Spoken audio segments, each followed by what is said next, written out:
Hi, I'm Renee Bassnight, and I am a teacher of 20 years, and I'm here to give you information in regards to research that I completed on Artifact 2A, which was all about best practices for teacher empowerment and leadership. And I'm going to start with the definition of teacher empowerment.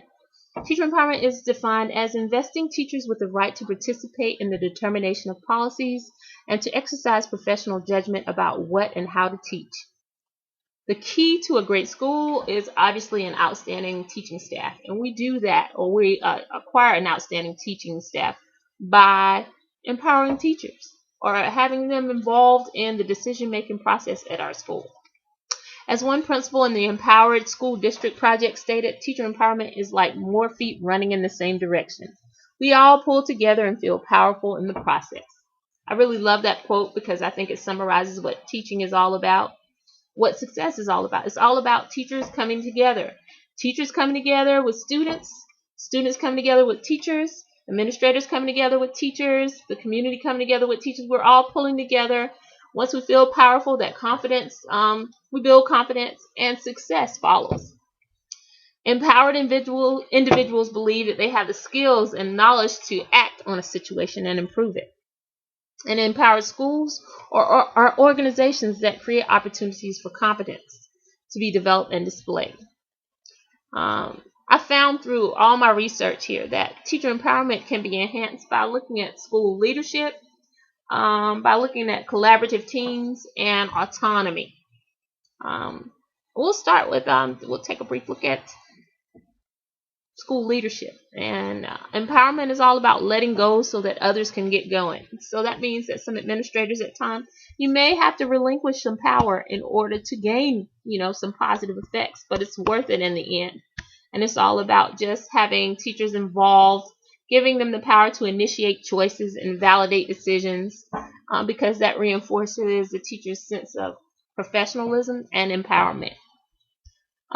So those were the major things that I learned. We need to look at maybe developing professional learning communities. That would be the collaborative team effort. Improving autonomy for teachers, as well as involving them in school leadership, making them a part of the school decision making process. Okay? All right, I developed a list of best practices for teacher empowerment right here. It would include to establish a shared school vision and set goals. We're doing that this year by revisiting our school mission statement, just because we've had a huge turnover, and the last time we created a mission statement was during high schools at work, and we're no longer a part of that at this point. So now we're thinking about revisiting that.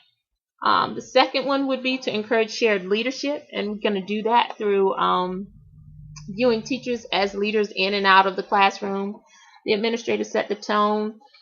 They present teachers as authority figures, and everyone seems to follow suit. So we'll be doing things in which teachers are looked upon as leaders, not just in the classroom, but outside the classroom as well.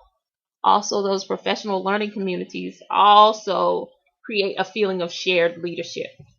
We're going to create a positive and supportive school climate, which we're going to improve the quality of leadership within the classroom, whether that means having more teachers serve as mentors to new teachers, have more collaborative efforts in which we share information, teachers share information. Build trust within the school by highlighting and encouraging teachers to become involved in decisions that affect their students and the classroom. That could be something like taking a look at classroom scheduling, curriculum, textbooks, and instructional planning. We're going to provide and support opportunities for collaboration. Promote effective staff development and instructional leadership. We're going to have staff create staff development based on their classroom successes and failures. Effectively assign teachers to relevant classroom duties so they are not, overwhelmed by extracurricular activities. They can focus on what it is that they're really supposed to be doing, work within the classroom. Have teachers serve as maybe student achievement coaches.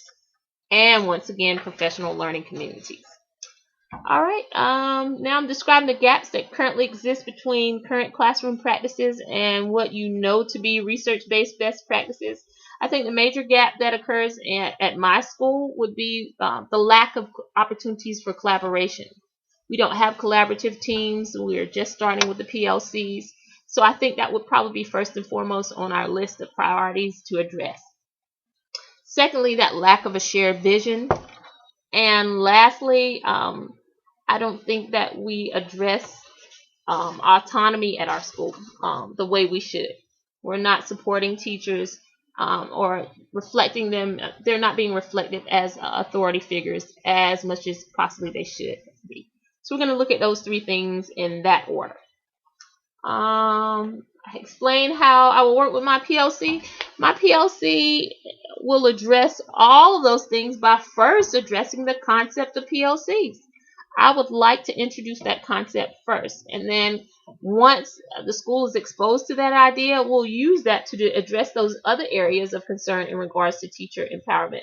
Perhaps develop a PLC for creating that shared vision, and then maybe a PLC for autonomy, and maybe in which we could increase the profile of maybe our school improvement team.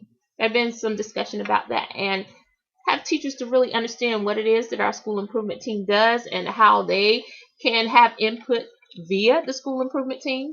That would be one way. So creating a PLC that would address those needs as well. So I'll start out with a PLC that will talk about ways to empower teachers. And then we will talk about ways to implement the concept of PLCs throughout the school and use that as a vehicle to address school empowerment and leadership, those best practices. Okay, I think I have addressed all of the issues at hand. Thank you very much. And I think I covered it all. I hope I have. Thank you.